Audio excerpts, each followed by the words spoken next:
का ना हो मोइबू कर दादा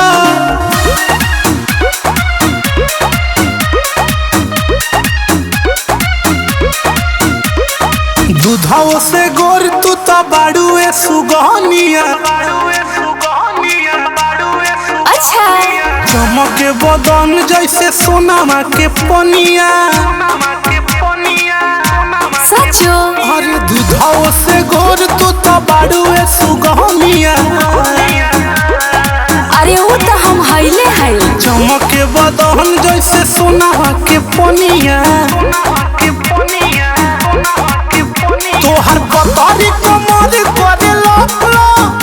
अरे लपला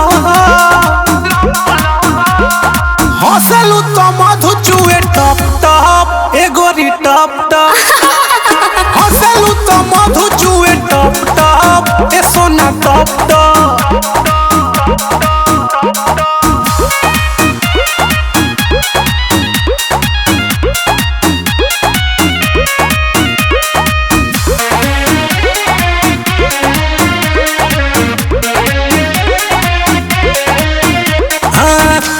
उठावा तो भोर के किरनिया चटक लोहिया लागे नाजुक बहदनिया तार कोमल को लोहिया लागे अरे जोरे झूठा उठावा तो भोर के किरनिया चटक लोहिया लागे नाजुक बदनिया तोहार कोमल कलैया लागे देखी के करे जा करे धक धक और धक धक अरे ऐसा का बहो हंसलू तो मधु चुए टप टप ए सुगी टप टप हंसलू तो मधु चुए टप टप ए सोना टप टप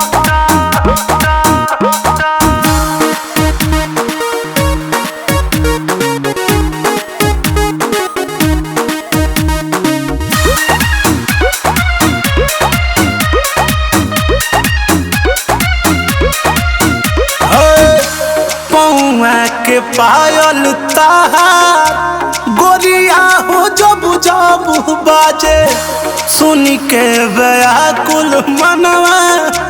लागे लदह भागे अरे धा के रखो फायदा करी पौआ के पायल ताहार गोरिया हो जब जब बाजे सुनी के व्याकुल मनवा लागे लदह भागे कहे अभिषेक बाड़ू चक चक एगोरी चक चक अरे काजर लगा दी का हंसलू तो मधु चुए टप टप ए बेबी टप टप हंसलू तो मधु चुए टप टप ए सोना टप टप टप बटोर के चाटल करा फायदा करी।